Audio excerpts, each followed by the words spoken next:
دوران فرمانے لگے خواجہ نظام الدین اولیاء کہ امام احمد بن حنبل رحمت اللہ علیہ کے کچن میں، باورچی خانے میں آٹا ختم ہو گیا۔ باورچی نے بڑی کوشش کی، آٹا نہ ملا۔ اب کھانا پکنا تھا، روٹی پکا کے پیش ہونی تھی، تیزی سے دوڑا اور آپ کے بیٹے کے گھر سے آٹا لے آیا۔ امام احمد بن حنبل کے بیٹے صاحبزادے کے گھر سے آٹا لے لیا، روٹیاں پکائیں، پیش کر دی۔ امام احمد بن حنبل کو خبر ہو گئی تھی کہ آٹا ختم ہو گیا۔ پوچھنے لگے کہ آٹا کہاں سے لائے ہو؟ عرض کیا حضور آپ کے صاحبزادے کے گھر سے لایا ہوں۔ آپ نے روٹیاں اٹھا دی، فرمایا انہیں کپڑے میں باندھ کر دریا دجلہ میں پھینک دو، مچھلیوں کو دے دو، ہم فاقے سے رات گزار لیں گے۔ وہ روٹیاں باندھ کر دریائے دجلہ میں پھینک آئے، مچھلیوں کو کھل گئیں، اور فرمایا کھڑے رہنا۔ کافی دیر کے بعد جتنی مچھلیاں تھیں آتی، روٹیوں کو سونگ کے واپس چلی جاتی۔ دجلہ کی کسی مچھلی نے روٹی نہیں کھائی۔ پھر دریا کی لہر آئی، ساری روٹیاں اٹھا کے اس نے باہر پھینک دی۔ یہ خواجہ نظام الدین اولیاء بتا رہے ہیں۔ واپس آ گئے، امام احمد بن حنبل نے فرمایا کیا دیکھا دجلہ کے کنارے بتاؤ؟ انہوں نے ماجرا سنا دیا تو مسکرا پڑے، فرمایا جو روٹیاں مچھلیاں نہیں کھاتی وہ ہمیں کھلانا چاہتے تھے، ہمیں کھلانا چاہتے تھے۔ حضرت ماجرا کیا ہے؟ فرمایا یہ آٹا میرے بیٹے نے اس وقت کا خریدا ہوا ہے جب وہ بغداد میں جج تھا، قاضی تھا۔ جب وہ قاضی بغداد تھا اس وقت اس تنخواہ سے آٹا خریدا ہوا ہے، اس لیے اس کے لیے ہوگا حلال، احمد بن حنبل کے لیے نہیں۔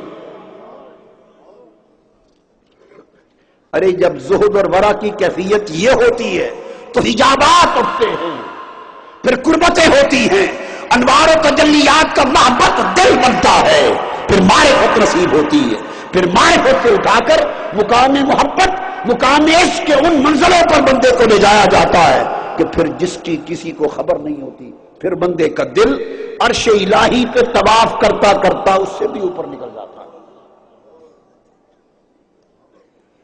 حضرت با یزید بستامی رحمت اللہ علیہ، یہ کیفیت نصیب ہو جائے تو بندے کا پورا باطن بدل جاتا ہے۔ راستے سے گزر رہے ہیں، قریب سے کتا گزرا، آپ نے اپنا لباس سمیٹ لیا، دامن جب سمیٹ لیا کتے سے بچایا تو وہ دوڑ کے سامنے آ گئے، کہنے لگا اے حضرت با یزید بستامی آپ نے دامن مجھ سے کیوں بچا لیا؟ کتا پوچھتا ہے، اس لیے کہ میں گیلا تو نہیں تھا۔ کتا کہتا ہے اگر گیلا ہوتا تو آپ کے کپڑے پلید ہوتے تو تب بھی آپ جا کر دھو سکتے تھے،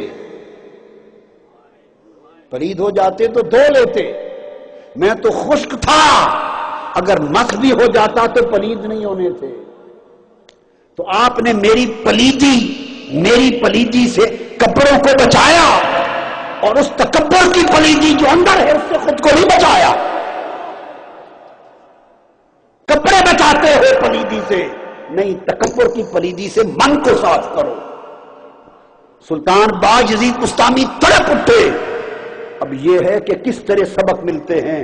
آؤ ان عارف و عاشقوں کے احوال جان کر ہمیں اپنے گریبان میں جھانکنا ہوگا، ہم کس رخ جا رہے ہیں۔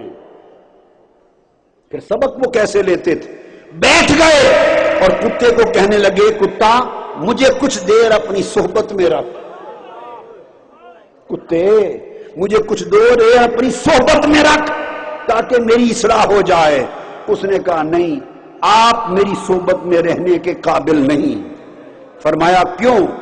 اس لیے کتے نے کہا کہ میں تو ایک دن جو ملے کھا لیتا ہوں، دوسرے دن کے لیے ہڈی بھی سنبھال کے نہیں رکھتا، تو آپ تو پورے سال کے لیے غلہ سنبھال کے رکھتے ہیں، سال کے لیے غلہ سنبھالتے ہیں، میں تو ہڈی نہیں سنبھالتا، کیسے آپ کو صحبت میں لے کے چلوں؟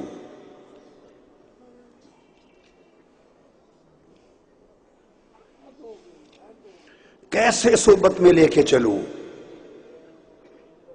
حاضرین محترم، ان احوال پر حضور داتا گنج بخش علی حجویری قدس سر العزیز حضرت شیخ محمد بن فضل بلخی کا قول روایت کرتے ہیں اور فرماتے ہیں کہ حضرت شیخ محمد بن فضل بلخی نے فرمایا، بڑے اکابر اولیاء میں سے تھے، فرمایا مجھے حیرت ہے ان لوگوں پر جو دنیا کے جنگلوں کو، صحراؤں کو، بیابانوں کو عبور کر کے خدا کے گھر تک جا پہنچتے ہیں۔ دنیا کے جنگلوں، صحراؤں، بیابانوں کی مسافتیں اور وادیاں طے کر کے خدا کے گھر پر جا پہنچتے ہیں، مگر نفس کے صحرا اور بیابان عبور کر کے خدا تک پہنچنے کا کبھی نہیں سوچتے۔ ہر بندہ حج پہ جاتا ہے، خدا کے گھر کے لیے جاتا ہے، وہ کہتے ہیں مسافتیں طے کرتے ہو خدا کے گھر کے لیے، کبھی نفس اور دل کی مسافتیں طے بھی کرو خدا کے لیے۔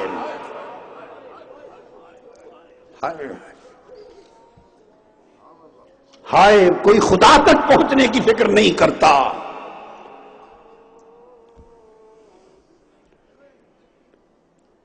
حضرت ابراہیم بن احمد خواص رحمت اللہ علیہ، حضور داتا گنج بخش نے بڑی تعریف کی ان کی، اکابر اولیاء میں۔ وہ فرماتے ہیں کسی نے کہا حضرت اپنا حال کا کچھ تھوڑا سا چھوٹا سا حصہ بتا دیں، کس حال میں؟ فرمایا تھوڑا سا حصہ یہ ہے کہ حضرت خضر علیہ السلام میرے پاس آئے اور انہوں نے مجھ سے اجازت مانگی کہ کچھ دیر آپ کی مجلس میں رہ لوں۔ حضرت خضر نے اجازت مانگی کہ کچھ دیر آپ کی مجلس میں، آپ کے ساتھ صحبت میں رہ لوں۔ میں نے منظور نہ کیا، میں نے کہا نہیں۔ لوگوں نے پوچھا کیوں منظور نہ کیا؟ انہوں نے کہا کہ میرے دل نے نہیں چاہا کہ خدا کی صحبت میں کسی اور کو شریک کروں۔ دل خدا کی صحبت میں رہتا ہے، دل خدا کے ساتھ خلوت گزیر رہتا ہے، خدا کی مجلس میں رہتا ہے۔ تمہیں کیا خبر مجھ میں اور میرے خدا میں کیا فاصلہ ہے، مجھ میں اور میرے خدا میں کیا قربتیں ہیں، کیا خلوتیں ہیں، کیا ربط ہے، کیا تعلق ہے۔ میں نے گوارا نہیں کیا کہ وہ جو خدا سے مجلس ہے اس میں کوئی اور شریک ہو جائے۔ اور پھر ایک ڈر یہ بھی تھا، خضر حسین ہے، کامل ہے، ایک ڈر یہ تھا کہ کہیں میرے ساتھ رہے تو دھیان اس کا کمال دیکھ کر ادھر سے ہٹ کر اس کی طرف نہ ہو جائے۔ ہائے ہائے ہائے، یہ جو توجہ اللہ میں خالصیت ہے کہیں اس پہ اثر نہ آ جائے۔ اور یہ جو توجہ اللہ، رجوع اللہ، لوگوں یہ زاہدوں کا زہد نہیں، یہ عابدوں کا زہد نہیں، یہ عارفوں کا زہد نہیں، اب یہ عاشقوں کا زہد ہے۔ اور حضرت باجید بستانی عاشقوں کے زہد کی جگہ پر فرماتے ہیں 3 بار خدا کے گھر حج کے لیے گیا ہوں۔ پہلی بار گیا تو بس خانہ کعبہ دیکھا، خانہ خدا دیکھا، اور کچھ نظر نہیں آیا۔ میں نے کہا میں بہت پیچھے ہوں۔ پھر ریاضتیں کی، مجاہدے کیے، جتن کیے، بڑے جتنوں کے بعد پھر گیا دوسری بار تو کعبہ بھی دیکھا، خدا بھی دیکھا۔ میں نے کہا نہیں، ابھی شرکت ہے، ہائے ہائے، ابھی دل خالی نہیں ہوا۔ تیسری بار پھر جتن کیے، جب گیا تو خدا کی قسم جب شہر میں مکہ میں پہنچا اور سین میں تو پھر کعبہ نہیں تھا، صرف خدا ہی خدا تھا، صرف خدا ہی خدا تھا۔